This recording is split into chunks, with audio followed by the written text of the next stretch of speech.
Most people waste 3 hours every single day looking for misplaced items in their homes. That's 21 hours per week, almost a full day lost to chaos and clutter. But what if three simple changes could cut that time down to just minutes?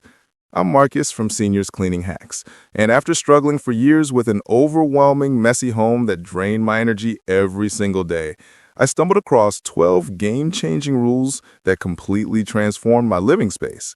Rule number 4 alone saved me 2 hours every weekend, and rule number 9 is so brilliant you'll kick yourself for not thinking of it sooner. These aren't complicated systems that require expensive organizers or hours of planning. They're simple, practical strategies that work especially well for seniors who want maximum results with minimum effort. If you're ready to reclaim your time and create a home that actually supports you instead of exhausting you, make sure to hit that subscribe button and ring the notification bell so you never miss our latest tips. Trust me, by the end of this video, your entire approach to home organization will be different. But first, I need to know where you're watching from. Drop your city or state in the comments below. I love connecting with our Seniors Cleaning Hacks community from around the world. And if these tips help you as much as they helped me, please share this video with someone who could use a more organized, peaceful home. Now let's dive into these 12 rules that will change everything about how you maintain your living space. Rule number 1, the 2-minute magic method. This single strategy revolutionized how I handle daily tasks around my home. For years, I would see small jobs and think, I'll handle that tomorrow, or I'll get to it this weekend. A shirt draped over the bedroom chair, dishes sitting in the sink after breakfast, mail scattered across the kitchen table. Each task seemed too minor to address immediately. Here's the problem. These tiny tasks multiply like rabbits. Before you know it, you're facing hours of catch-up work that could have been prevented with just minutes of action throughout the week. The 2-minute magic method is beautifully simple. When you spot something that needs attention, ask yourself, can I complete this in 2 minutes or less? If yes, do it immediately. No delays. No adding it to tomorrow's to-do list. Just handle it right now. When I first started using this approach, I was amazed to discover how many household tasks actually fall under the 2-minute threshold. Hanging up that jacket takes 15 seconds. Wiping down the bathroom counter takes 45 seconds. Filing that important document takes 90 seconds. Putting away the clean silverware takes just over a minute. The magic happens in prevention rather than cure. Instead of allowing problems to grow into overwhelming projects, you tackle them while they're still manageable. Think of it like removing a small stone from your shoe instead of waiting until it creates a painful blister. This method works because it eliminates the mental burden of incomplete tasks. Every small job you postpone occupies a tiny corner of your mind, creating background stress you might not even realize you're carrying. When you complete these micro tasks immediately, you free up mental energy for more important activities. The cumulative effect is remarkable. At the end of each day, instead of surveying a home full of small messes that need attention, you'll find spaces that remain consistently tidy with minimal effort. Your weekends become free for enjoyment rather than marathon cleaning sessions. Start implementing this rule today. The moment you notice something out of place, pause and ask the crucial question, 2 minutes or less. Then take immediate action. Within just 1 week, you'll notice your home staying cleaner with less effort. Within a month, this approach becomes so automatic you won't even think about it. Rule number 2, smart storage solutions. Every item needs a home. This concept sounds basic, but it's shocking how many people struggle with organization simply because their belongings don't have designated storage locations. When items lack specific homes, they end up scattered everywhere, creating constant clutter and frustration. During my early attempts at organization, I realized that my biggest challenge wasn't laziness or lack of time, it was the absence of logical storage systems. My keys migrated between the kitchen counter, coffee table, and coat pockets. Phone chargers wandered from room to room. Important papers got shuffled between different drawers and surfaces. No wonder I spent so much time hunting for basic necessities. The solution required some upfront thinking, but pays dividends every single day. I assigned each frequently used item a specific, permanent location based on two key factors: where it gets used most often and how frequently I need access to it. Keys received a dedicated hook right beside the front door. Charging cables got a designated spot in each room where electronics are commonly used. All important documents moved into clearly labeled file folders within a single, easily accessible drawer. The process requires honest evaluation of your daily routines. Remote control should live near where you watch television. Reading glasses need spots close to your favorite reading areas. Medications belong in locations that support your daily health routine. Once you establish these homes, the critical step is developing the habit of returning items to their designated places after each use. Initially, this takes conscious effort and frequent reminders to yourself, but persistence pays off. Within a few weeks, proper storage becomes automatic. The benefits extend far beyond just finding things quickly.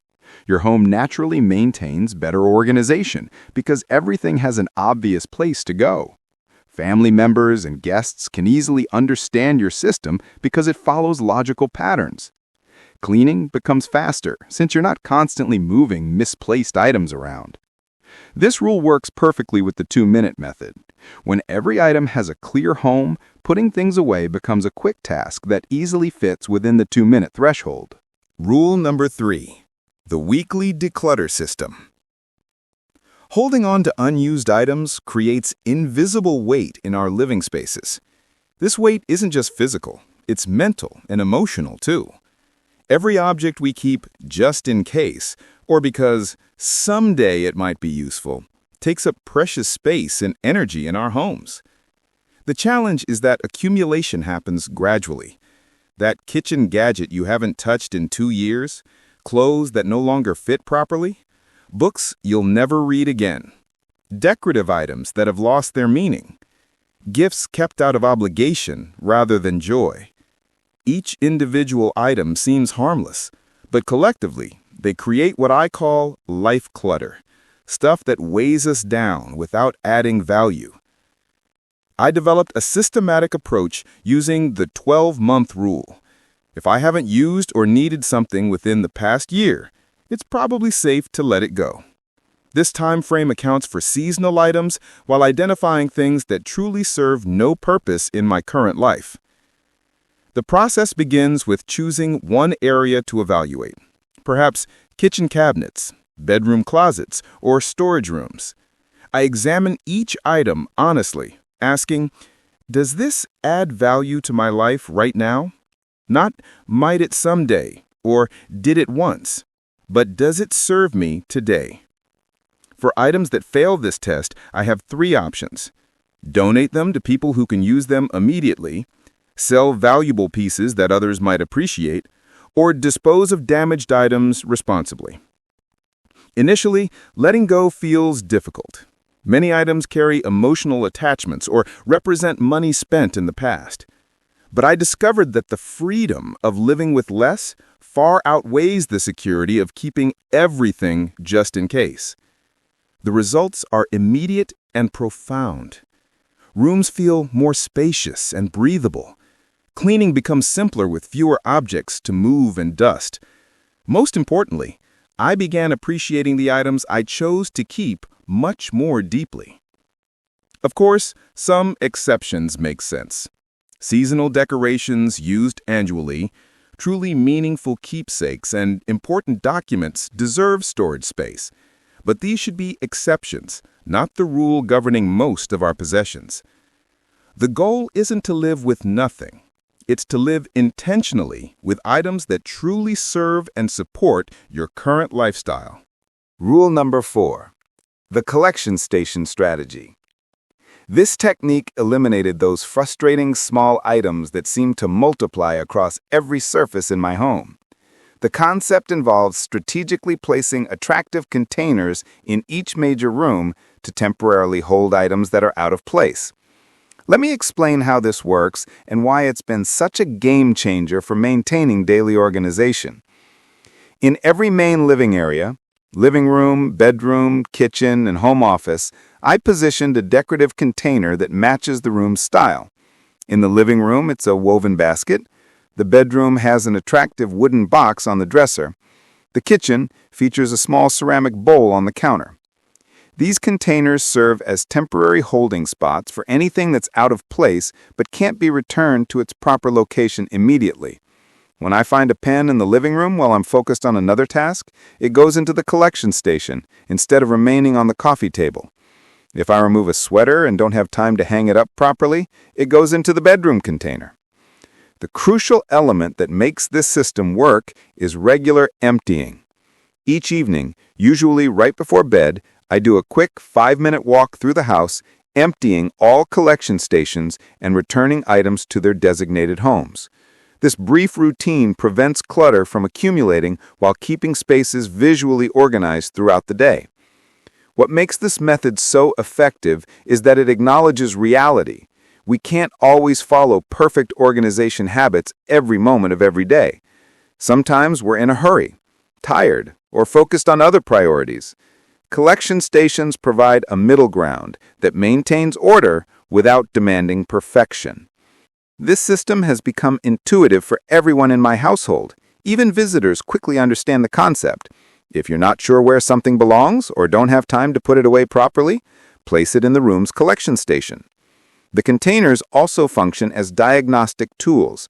When I notice certain items appearing repeatedly in collection stations, it signals that those items might not have appropriate or accessible storage locations.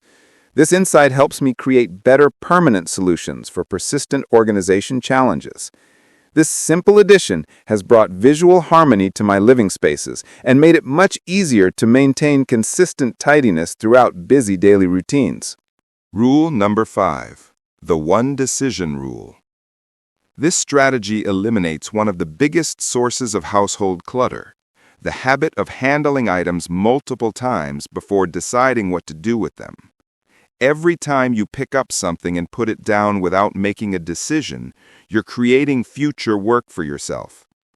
Think about common scenarios: grabbing the mail, glancing through it, then setting it aside in a deal with later pile. Taking off clothes and draping them over a chair with the intention of putting them away soon. Picking up items while tidying, then setting them down somewhere else because you're not sure where they belong. Each of these actions creates what I call decision debt, choices you've postponed that will require time and mental energy later. The one decision rule eliminates this debt by requiring you to make a choice the first time you touch something. When I pick up mail now, I immediately sort it into 3 categories: action required, bills, appointments, important correspondence; file for reference, documents I need to keep; or discard, junk mail, expired offers. No more look at later stacks. When I take off clothing, I either put it directly into the laundry hamper if it needs washing, or hang it up properly if it's clean. No more chairs serving as temporary closets. When I pick up items during cleaning, I either put them in their designated homes immediately or place them in the appropriate collection station if I'm focused on another task. Implementing this rule requires mindfulness at first. It's natural to want to postpone decisions, especially when you're tired or busy. But with practice, immediate decision-making becomes faster and less stressful than constantly managing piles of postponed choices. The mental benefits surprised me most. Many organizational challenges stem from avoided decisions rather than lack of time or energy. By forcing myself to make choices immediately, I developed greater confidence in my judgment and reduced the background stress of accumulated tasks. This approach works beautifully with previous rules. When items have designated homes, rule number 2, deciding where to put them becomes automatic. When tasks take less than 2 minutes, rule number 1, there's no reason to delay completion. Rule number 6, the 20-minute daily reset. One of the most transformative changes to my home maintenance routine was abandoning the idea that cleaning must be an all-day weekend project. This mindset led to procrastination until messes became so overwhelming that I had no choice but to spend entire days restoring order. The solution that revolutionized my approach was implementing a 20-minute daily reset. Every day, regardless of how busy my schedule is, I dedicate exactly 20 minutes to cleaning and organizing. The key is consistency over intensity. 20 minutes might seem modest, but applied daily, it adds up to more than 2 hours weekly. More importantly, it prevents small issues from compounding into major cleaning emergencies. I created a simple rotation system to maximize these 20 minutes. Rather than trying to address the entire house each day, I focus on specific areas. Monday for the kitchen, Tuesday for bathrooms, Wednesday for bedrooms, Thursday for living areas, Friday for entrance and hallways. By week's end, every major space has received attention. Using a timer keeps me focused and prevents perfectionist tendencies that could turn 20 minutes into hours of detailed work. When the alarm sounds, I stop, regardless of what might still need attention. This discipline prevents burnout and maintains the sustainable nature of the routine. The psychological shift has been as valuable as the practical results. Instead of viewing cleaning as a massive, dreaded chore, it became just another brief daily routine like brushing teeth or preparing meals. To maximize efficiency, I keep basic cleaning supplies easily accessible in each area of the house. This eliminates wasted minutes searching for products and tools. This rule works exceptionally well combined with previous strategies. Once you develop habits of handling items immediately and maintaining designated homes for everything, those 20 daily minutes can focus on deeper cleaning tasks that truly make a difference in your living environment. Rule number 7. The equal exchange system. Once I achieved better organization in my home, I needed a strategy to prevent it from gradually becoming cluttered again. The equal exchange system became my solution, a simple principle that maintains balance in my possessions. The rule is straightforward. For every new item that enters your home, something similar must leave. Purchase a new shirt? Donate one from your closet. Bring home a new book? Pass along one you've already read. Acquire a new kitchen tool? Remove one that you rarely use. At first, this seemed restrictive. After all, who doesn't enjoy acquiring new things? But over time, I realized it helped me develop a much more thoughtful relationship with consumption and possessions. Before making any purchase, I naturally began asking myself, is this valuable enough to replace something I already own? Often the answer was no, which saved me from unnecessary spending and prevented accumulation of items I didn't truly need. When the answer was yes, I started considering what could be donated or discarded to make space. This practice helped me maintain a clearer mental inventory of what I actually owned, preventing the common problem of buying duplicates simply because I had forgotten about similar items stored in closets or drawers. For categories that naturally grow over time, like books, hobby supplies, or seasonal decorations, I adapted the rule to work with periodic reviews rather than item-by-item exchanges. Every few months, I remove roughly the same number of items that were added, maintaining overall balance without being overly rigid. The principle remains constant. Maintain equilibrium, not endless accumulation. This system has created a healthy flow of items through my home. Possessions that no longer serve me find new homes where they'll be useful, while I maintain space for things that truly matter in my current life situation. The psychological benefits extend beyond organization. There's something deeply satisfying about living with items that are actively used and appreciated rather than surrounded by forgotten possessions gathering dust. This rule has been essential for preventing backsliding into old accumulation habits, ensuring that my initial decluttering efforts weren't wasted. Rule number 8. The flat surface strategy. Open, flat surfaces like tables, countertops, and dressers act like magnets for clutter. The more empty horizontal space you have available, the faster it fills with random items. My solution was surprisingly simple. reduce the number of flat surfaces available for clutter accumulation, and keep the remaining ones intentionally clear. I began by observing how surfaces in my home were actually being used. The coffee table constantly collected magazines, remote controls, and empty cups. Kitchen counters became dumping grounds for mail, keys, and small appliances I rarely used. The bedroom dresser accumulated clothes, jewelry, and miscellaneous items without any organization. My first step was removing furniture pieces that primarily served as clutter collectors. The small hallway table that never held anything meaningful except random stuff got donated. The living room side table that was always covered with odds and ends was replaced with a narrow piece that included closed storage. For surfaces that remained, I established clear rules about what could permanently reside there. Kitchen counters were limited to 3 frequently used small appliances: coffee maker, toaster, and knife block. Everything else moved into cabinets or pantry storage. The coffee table was restricted to 1 empty decorative arrangement and a small basket for current magazines. The bedroom dresser held only a lamp and jewelry box, with the rest of the surface left intentionally open. Initially, these empty spaces felt strange, almost like the rooms were incomplete, but I quickly realized the benefits. Cleaning became much easier without having to move dozens of objects. Rooms appeared larger and more peaceful visually. Most importantly, the surfaces no longer invited constant accumulation of new items. This principle influenced my decorating choices too. Instead of filling shelves with numerous small objects that collect dust and create visual chaos, I chose fewer, larger, more meaningful pieces.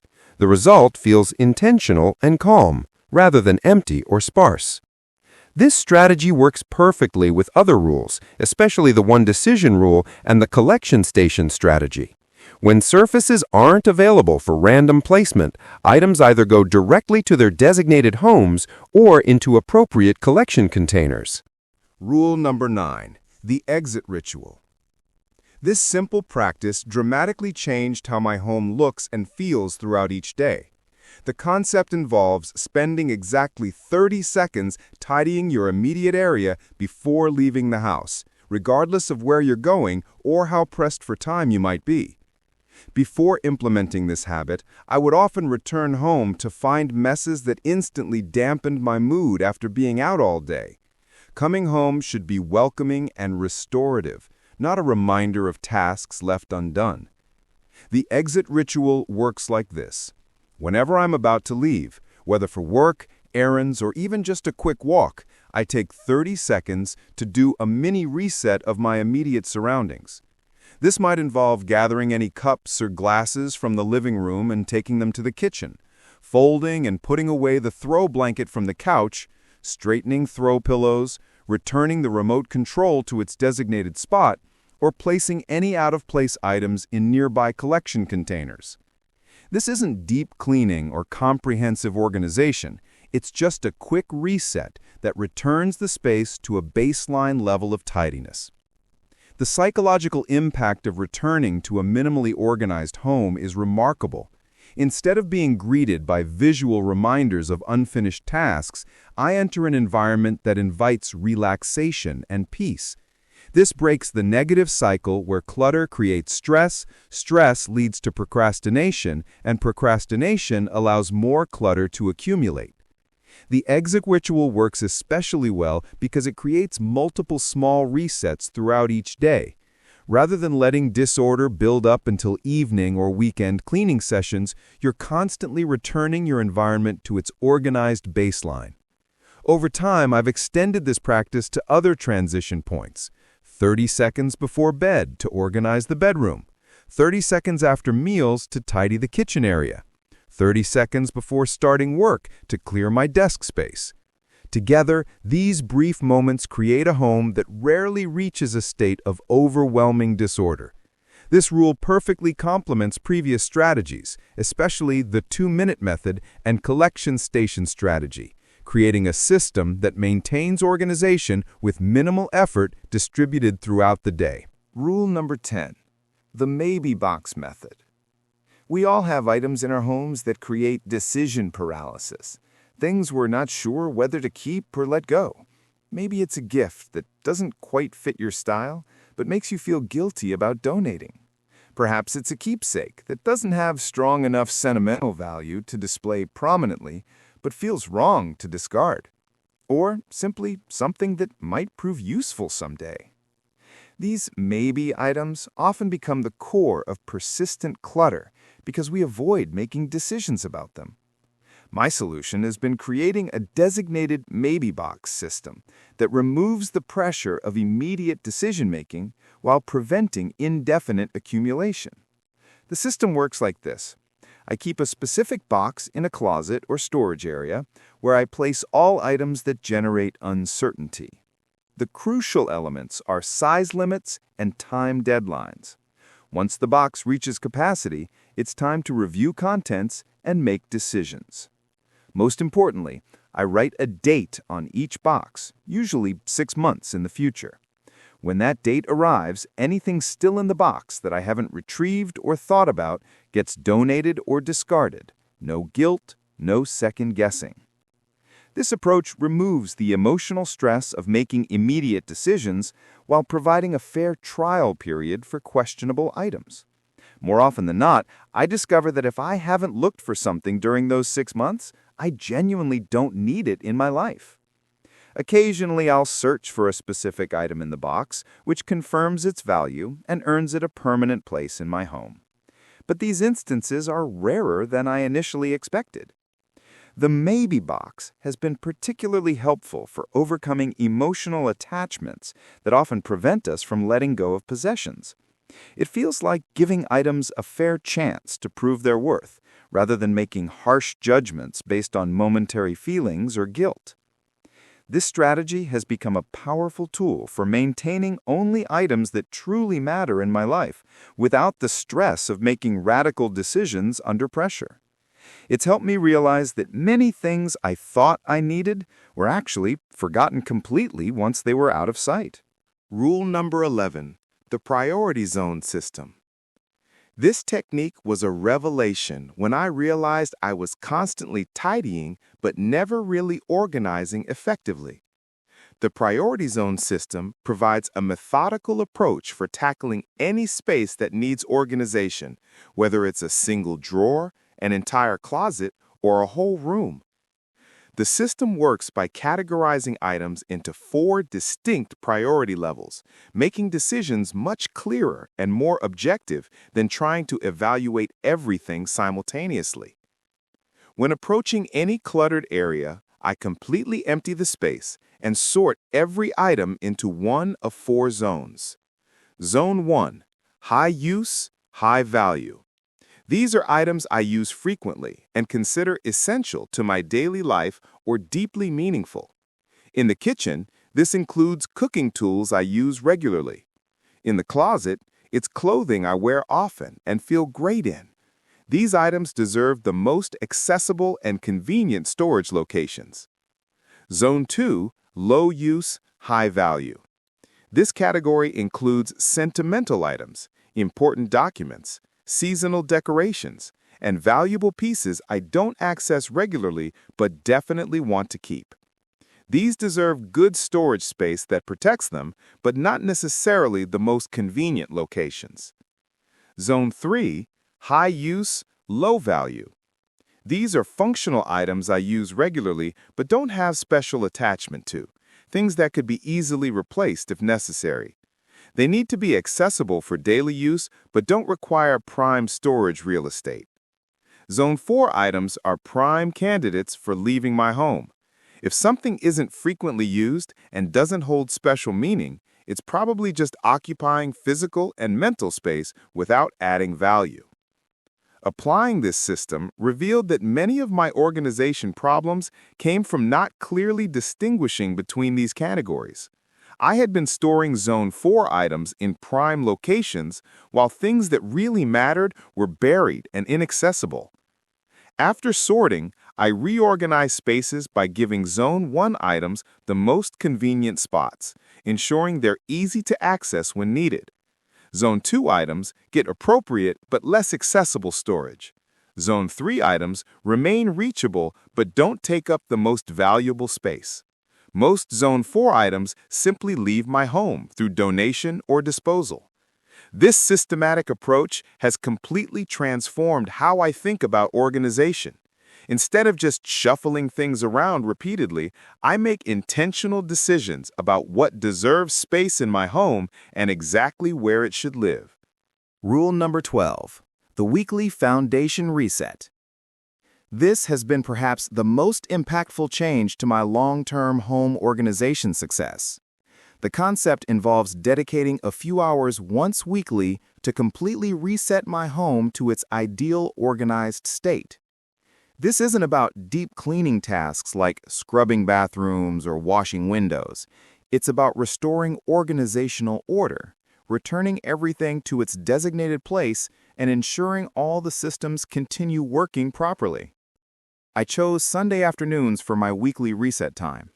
During these 2 to 3 hours, I systematically move through each room with one clear goal: restore everything to its ideal organizational state. In practical terms, this means emptying and organizing all collection stations throughout the house, looking in commonly forgotten spots like under furniture and behind doors for misplaced items, reorganizing any drawers or closets that have become messy during the week, returning books to shelves, tools to storage areas, and clean clothes to their proper places. The beauty of this system is that it prevents the gradual slide back into chaos that can happen even with the best daily habits. It's like pressing a reset button that prevents small organizational drift from becoming major problems over time. Initially, these weekly sessions took considerable time, sometimes most of the day. But as I consistently followed the other rules throughout each week, the reset sessions became progressively quicker and easier. Now they rarely require more than 2 hours. This weekly reset creates a positive cycle. Starting each week with a completely organized home makes it much easier to maintain that organization throughout the following days. Daily maintenance efforts become more effective because you're preserving existing order rather than trying to create it from chaos. The psychological benefits have been significant as well. There's something deeply satisfying about beginning each week with everything in perfect order. It reduces anxiety and creates a sense of control that extends to other areas of life. To make this activity more enjoyable, I've turned it into a personal ritual. I play upbeat music, prepare a special drink, and treat these hours as an investment in my well-being rather than a chore.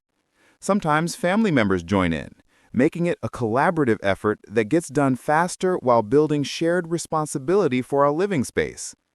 This weekly foundation reset is the cornerstone that keeps all other organizational rules functioning smoothly. It's like regular maintenance on a car. It prevents major problems and keeps everything running efficiently with minimal daily effort. Bringing it all together. When I first began implementing these 12 rules, I never expected them to transform not only my physical living space, but my entire quality of life. An organized home, I discovered, isn't just about appearances. It's about creating an environment that supports and energizes you rather than drains your time and mental energy. Let me summarize how these rules work together. The 2-minute magic method teaches us to address small problems before they become overwhelming projects. Smart storage solutions eliminate the frustration of constantly searching for misplaced items. The weekly declutter system frees up both physical and mental space by removing items that no longer serve us. The one decision rule reduces the mental burden of postponed choices. The 20-minute daily reset makes maintenance manageable and sustainable. The equal exchange system prevents clutter from accumulating again. The flat surface strategy reduces the natural attraction points for random items. The collection station strategy creates a buffer system that works with real-life routines. The exit ritual maintains small resets throughout each day. The maybe box method allows for thoughtful decisions without immediate pressure. The priority zone system helps us make intentional choices about what deserves space in our homes and where. Finally, the weekly foundation reset keeps all these systems working smoothly over time. The most important lesson I've learned is that organization isn't about achieving perfection. It's about creating sustainable systems that work with real life, including all its complications and unexpected events. It's about consistent small actions rather than overwhelming one-time overhauls that don't stick. Here's my challenge for you. Choose just one of these rules to start with. Pick the one that resonates most strongly with your current situation. Implement it consistently for 2 full weeks and observe the difference it makes. Then, gradually add another rule and another, building your personalized system step by step. Remember, the most organized home isn't necessarily the one that looks like a magazine photo. It's the one that works efficiently for your specific lifestyle, supports your well-being, and requires minimal effort to maintain. It's a home that gives you more time to actually live and enjoy life rather than constantly managing your possessions. Before you go, I'd love to know, which rule are you most excited to try first? Share your thoughts in the comments below. Our Seniors Cleaning Hacks community loves supporting each other on this journey toward more organized, peaceful living. And if this video helped you see organization in a new way, please give it a thumbs up and share it with someone who could benefit from a more manageable home. Don't forget to subscribe to Seniors Cleaning Hacks and hit that notification bell so you never miss our latest tips for creating a home that truly works for you. Your organized, stress-free home is waiting. Let's make it happen together, one simple rule at a time.